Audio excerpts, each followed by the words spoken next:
Surviving the ocean, alone. 95 days of isolation and hope. James Carter was no stranger to the sea. Born into a family of sailors along the rugged coast of Maine, the ocean had been his playground, his teacher, and his greatest challenge.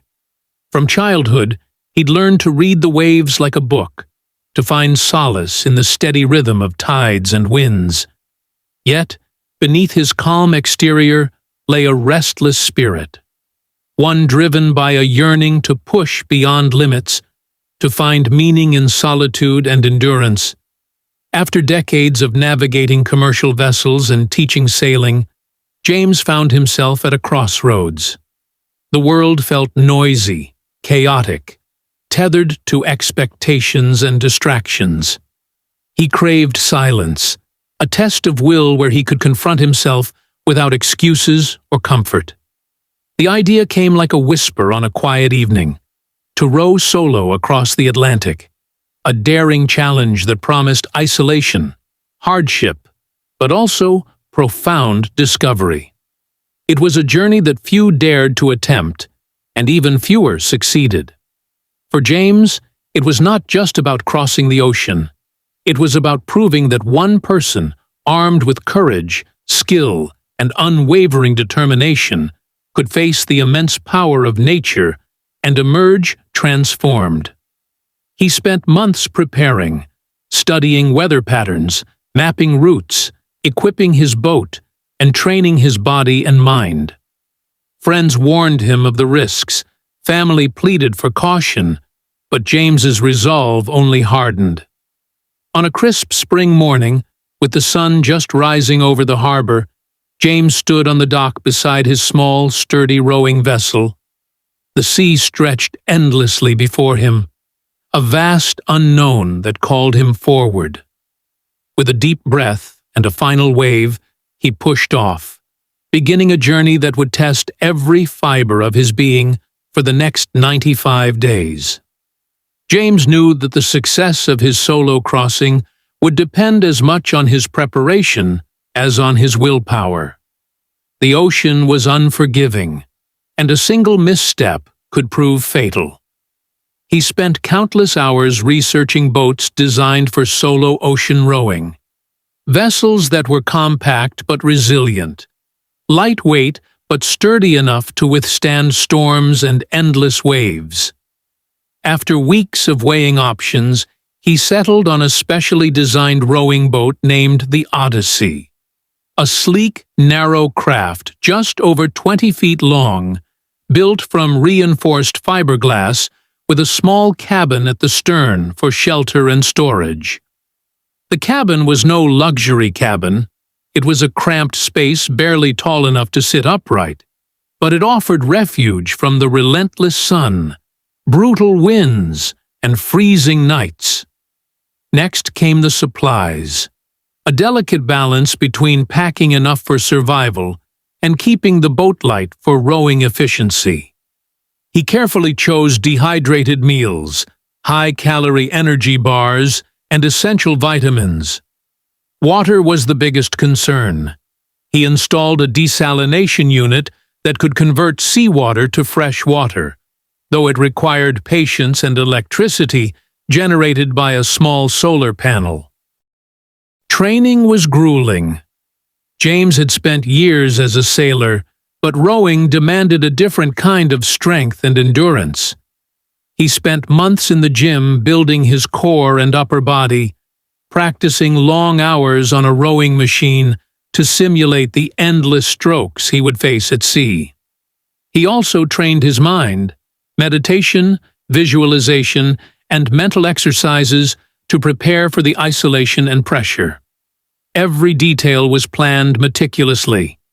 Emergency kits, GPS systems, satellite phone, and survival gear were packed and tested. He even practiced quick repairs on the boat's rigging and learned how to navigate by the stars should his electronics fail.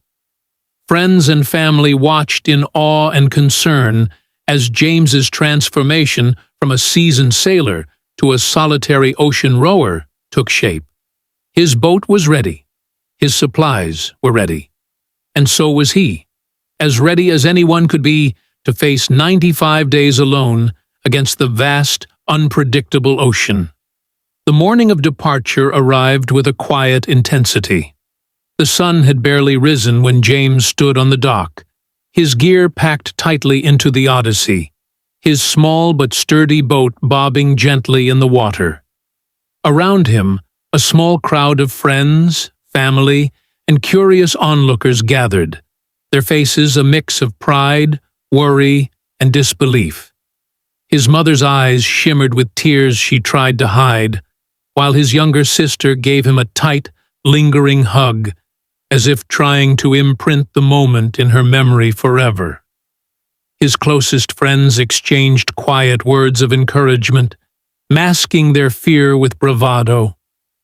James had rehearsed his farewell in his mind 1,000 times, but now, standing on the edge of this vast adventure, words felt inadequate.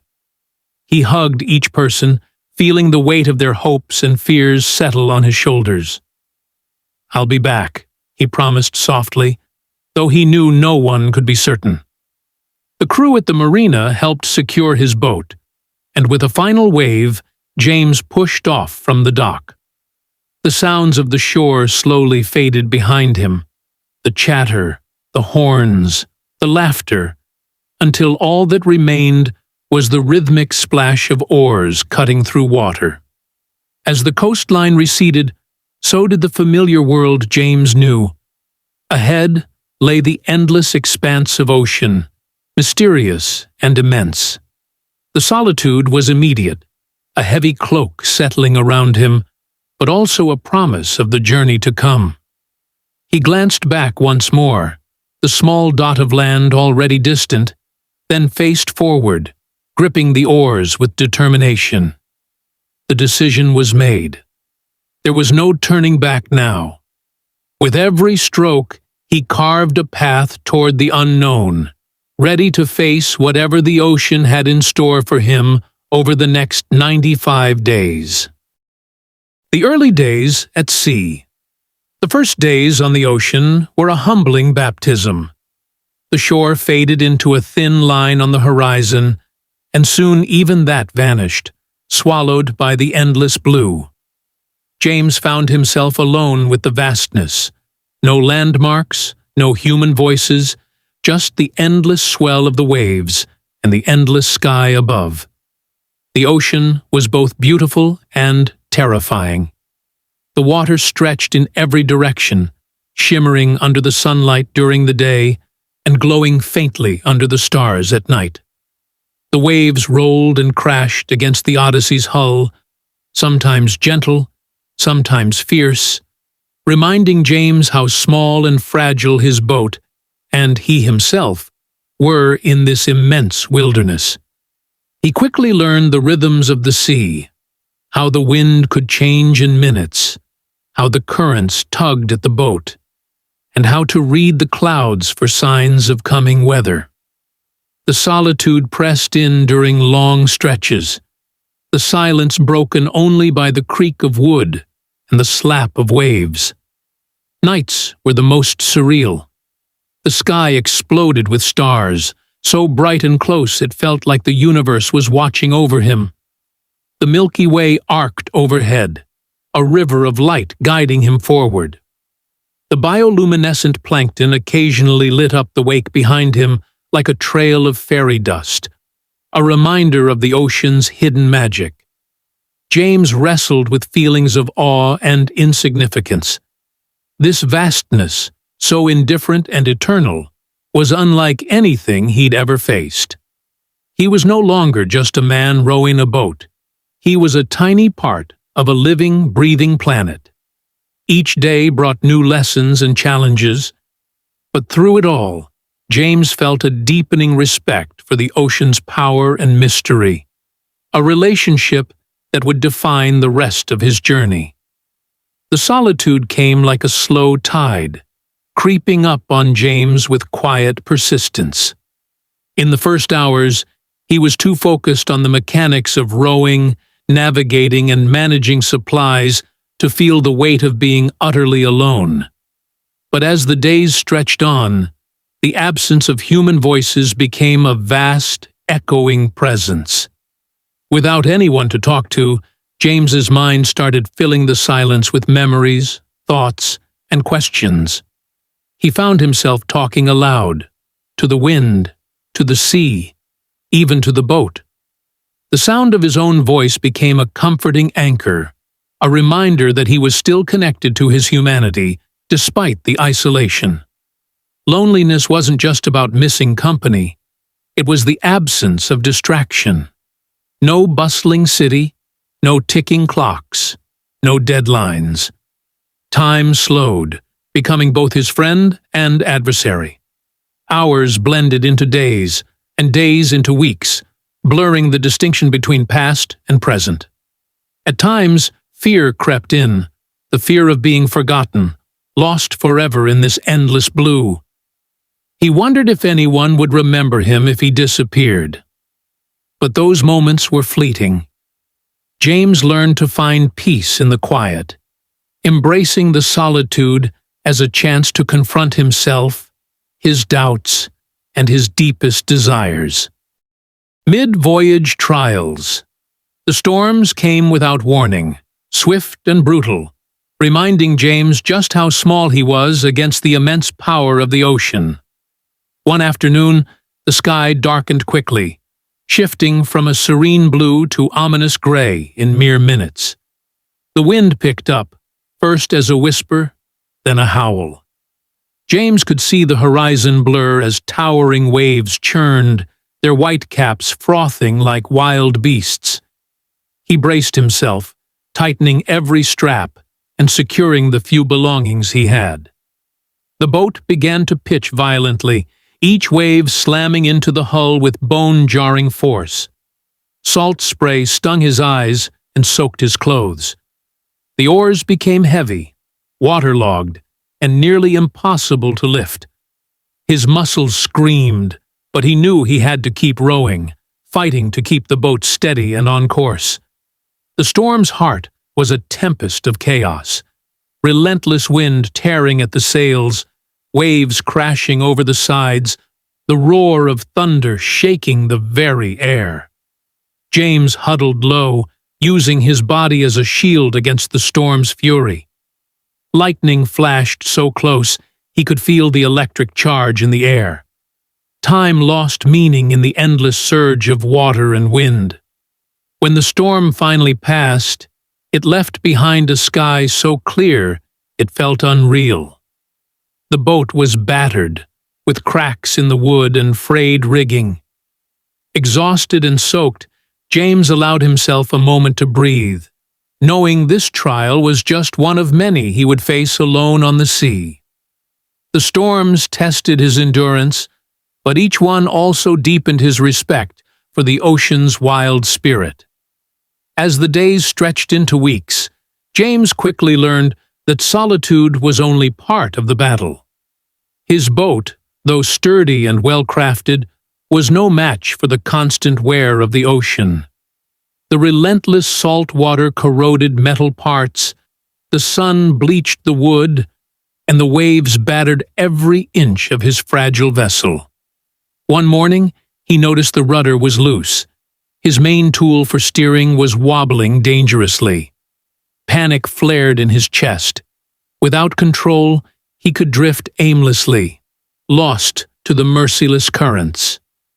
With shaking hands, he crawled into the small cockpit, searching through his repair kit for spare screws and rope. Using makeshift tools, he worked under the swaying boat, sweat and salt mixing on his skin. Another day brought the snapping of a critical oarlock. James was mid-stroke when the oar slipped free, sending him off balance. The ocean seemed to mock his vulnerability, waves splashing over the side as he scrambled to fix the broken mechanism. With patience born from desperation, he rigged a temporary replacement from rope and wood scraps, holding his breath each time he pulled on the oars, unsure if the patch would hold. The tiny stove that cooked his meals failed too, its fuel supply dwindling. With no way to heat water, James resorted to eating cold rations, his body craving warmth as much as nourishment. His radio sputtered and fell silent after days of crackling static, his only link to the outside world severed. Every failure was a test of his ingenuity and resolve. Repairing the boat in constant motion, often amid swelling seas, required a mix of calm focus and grit. Each fix was a small victory, a reaffirmation that he could survive, even when everything seemed to conspire against him. Despite the physical challenges, it was the battle within James's mind that proved the most relentless. Days blurred together under an endless dome of sky and sea, the horizon offering no landmarks, no promises. The isolation gnawed at him like a persistent shadow. At night, the silence was deafening. No voices, no footsteps, only the lapping of waves against the hull and the occasional creak of wood. Sometimes, in the dim glow of his lantern, he caught himself speaking aloud, as if his own voice could anchor him to sanity. But even then, the vast emptiness pressed in, stirring fears he'd buried deep. What if I don't make it? He wondered in the dark hours. The thought was a stone, sinking through his confidence. Memories of home, faces of loved ones, flickered like fragile ghosts. He questioned the wisdom of his voyage. The reasons that had once fueled his courage now tangled with uncertainty. Loneliness morphed into a weight that bent his shoulders and clouded his mind. He wrestled with despair, imagining rescue boats passing him by, the ocean indifferent to his struggle. Sleep was elusive. Nightmares of sinking, of being swallowed by the sea, haunted him. Yet, he forced himself to rise each morning, repeating the mantra that had carried him this far. Keep rowing. Keep moving forward.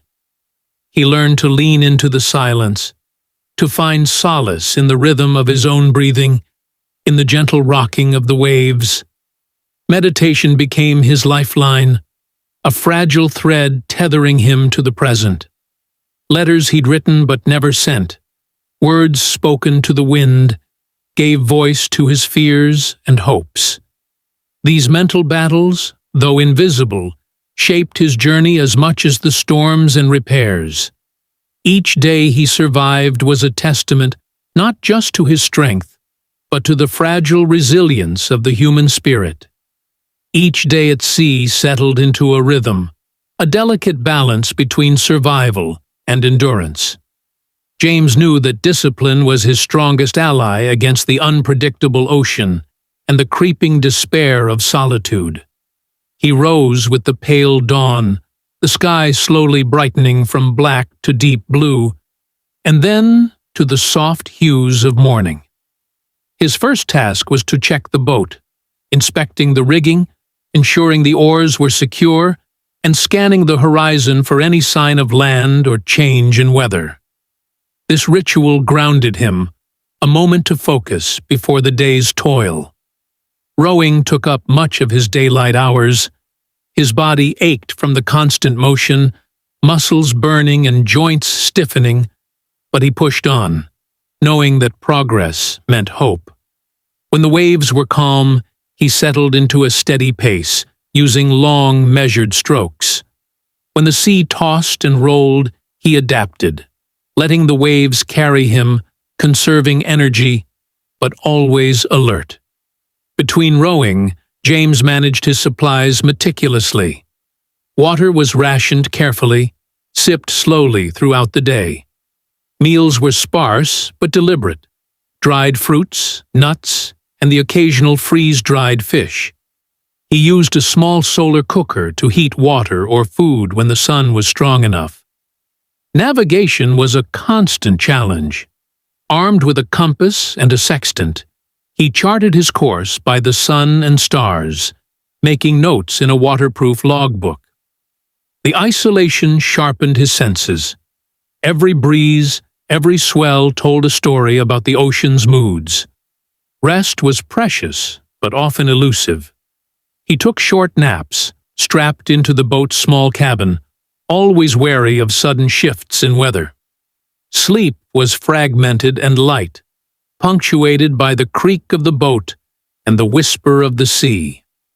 To keep his mind sharp, James developed small rituals, reading from a worn book, sketching the seascape, or reciting poetry.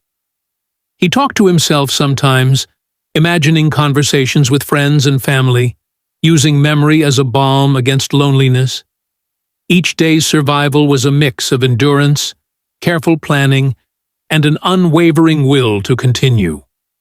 The ocean was vast and indifferent, but in his routine, James carved out a sanctuary, a fragile island of control amidst the endless blue.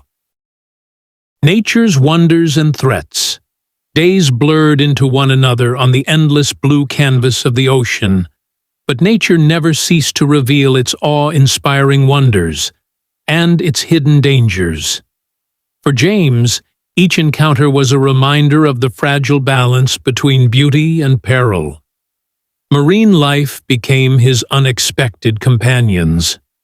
Dolphins often appeared at the bow of his boat, their sleek bodies cutting through the water with effortless grace, as if welcoming him to their realm. Their playful leaps and clicks brought moments of joy and relief. One morning, a giant sea turtle surfaced nearby, its ancient eyes watching him curiously before diving back into the depths. Once, bioluminescent plankton lit the waves with an eerie, shimmering glow, turning the sea into a living light show that dazzled James beneath the night sky. But the ocean was not always kind. James learned to respect the lurking threats, the sudden shadow of a shark circling beneath the surface, the violent churn of a pod of whales breaching too close, the menacing clouds that hinted at storms.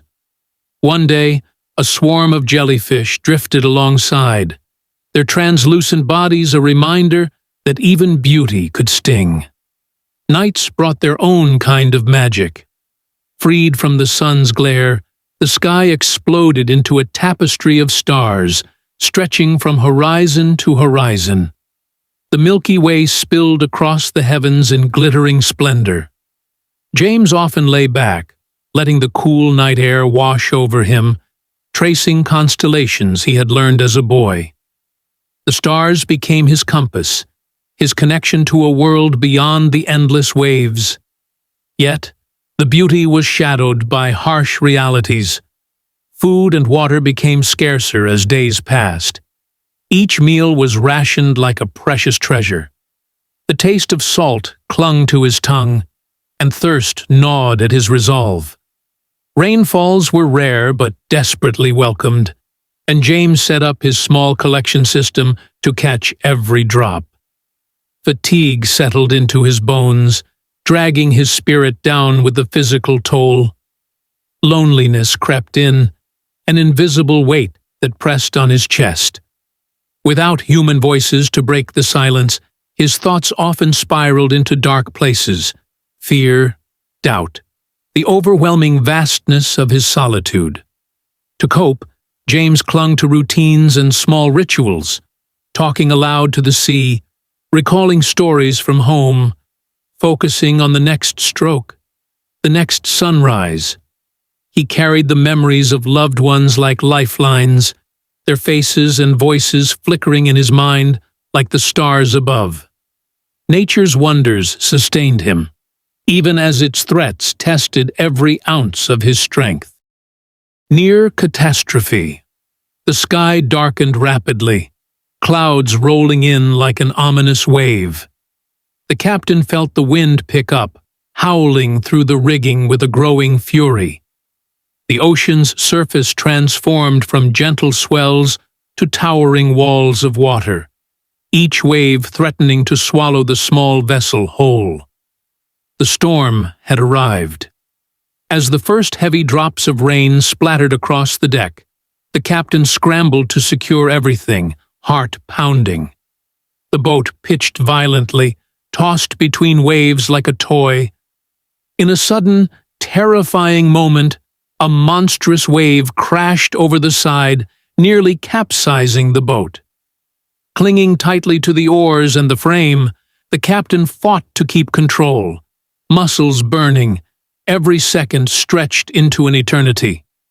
Hours passed in this relentless assault. The storm didn't relent. The captain's clothes were soaked, the cold seeping into bones.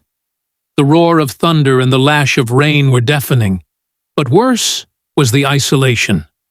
The raw realization that there was no help coming, no rescue possible but from one's own strength. When the storm finally passed, the ocean was eerily calm, but the damage was clear. The rudder had been damaged, a rope torn loose, the boat listing slightly. Worse, the captain felt a sharp pain in the ribs, a deep bruise from being slammed against the frame. Alone and exhausted, with pain biting at every breath, the captain faced a moment of despair.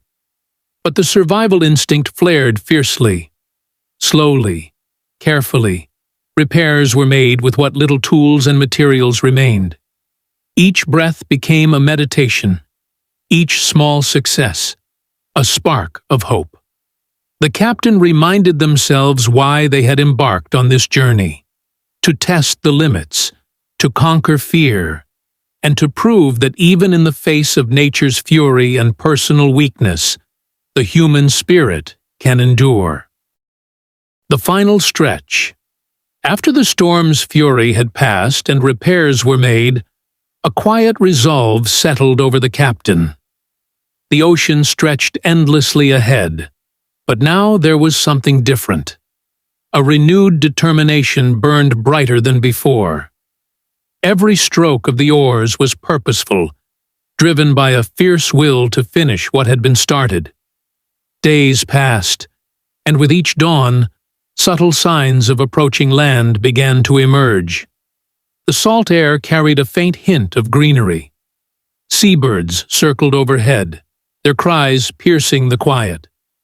Occasionally, distant silhouettes of cargo ships appeared on the horizon, reminders that civilization was near, yet still tantalizingly out of reach. Physical exhaustion weighed heavily.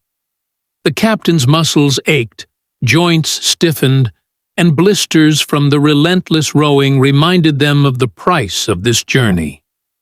Sleep was scarce, often stolen in short bursts while drifting with the current, always alert to the ocean's moods.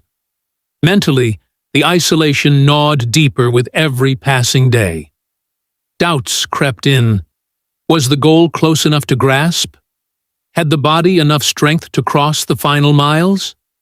Yet the vision of stepping onto solid ground, of reunion and relief, fueled a stubborn hope. The sun scorched by day, the cold gnawed by night, but still the captain pressed on, undaunted, driven by a single thought. Land was near, and with it, the end of an extraordinary odyssey. Arrival and reflection. After 95 days alone on the vast, unforgiving ocean, the sight of land was more than just a goal. It was a beacon of hope, a promise fulfilled. As the shoreline slowly emerged through the morning mist, the captain's heart pounded with a mix of exhaustion and exhilaration. Each stroke grew more urgent, fueled by the vision of solid ground beneath tired feet. Finally, the small boat scraped against the sandy shore. The captain hauled it up, collapsing onto the warm earth, overwhelmed by relief and disbelief. Tears mixed with salt water as the reality sank in. They had done it.